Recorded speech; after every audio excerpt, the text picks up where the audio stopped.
नमस्कार, मैं डॉक्टर राजा Singhal, consultant nephrologist यानी किडनी रोग विशेषज्ञ एवं ट्रांसप्लांट फिजिशियन। आज आपसे डिस्कस करूंगा किडनी से जुड़े कुछ चीज़ों के बारे में। जैसे कि एक कॉमन प्रॉब्लम जो पेशेंट्स शेयर करते हैं कि हमारा क्रिएटिनिन बढ़ गया है, क्या अब हम डायलिसिस पे चले जाएंगे या हमें परमानेंटली डायलिसिस कराना पड़ेगा, या हम अगर डायलिसिस ना कराएं तो क्या हम ठीक हो जाएंगे। तो देखिए, इसमें सबसे पहले समझने की बात ये है कि क्रिएटिनिन बढ़ जाना डायलिसिस का कोई इंडिकेशन नहीं है। मतलब कि डायलिसिस करानी है या नहीं करानी, ये क्रिएटिनिन पे निर्भर नहीं करता। कई बार किडनी की बीमारियां कुछ इस तरह से होती हैं, जैसे acute kidney injury. Acute kidney injury का मतलब है किसी कारण से टेम्पररी यानी कुछ समय के लिए क्रिएटिनिन बढ़ गया।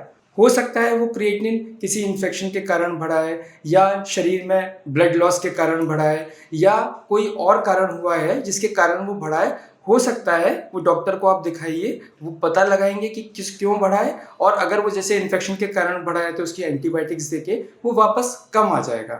या फिर कोई ऐसा कारण है जो थोड़ा सा टिपिकल है, उसमें हो सकता है 1 या 2 सेशन डायलिसिस देने के बाद वो कम आ जाएगा। उसके बाद उस पेशेंट को कभी डायलिसिस की जरूरत नहीं पड़ेगी।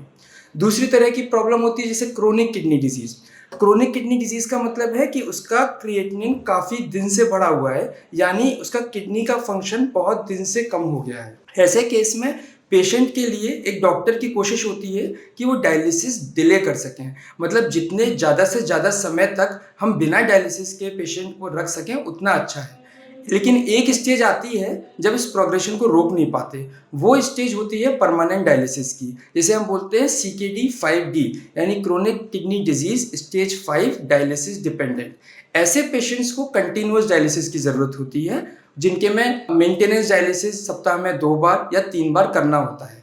ऐसे पेशेंट्स वो पेशेंट्स होते हैं जिनका किडनी काम करना पूरी तरह बंद हो गया होता है और उनका डायलिसिस के अलावा कोई तरीका नहीं होता। उन पेशेंट्स में भी हमारे पास ऑप्शन होता है जैसे कि ट्रांसप्लांट का, जिससे वो डायलिसिस फ्री हो सकते हैं।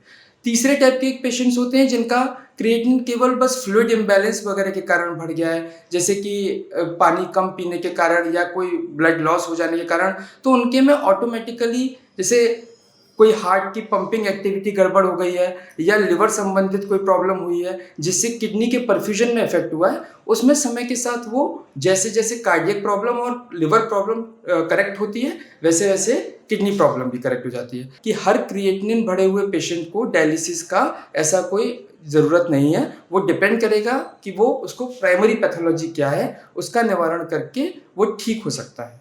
धन्यवाद।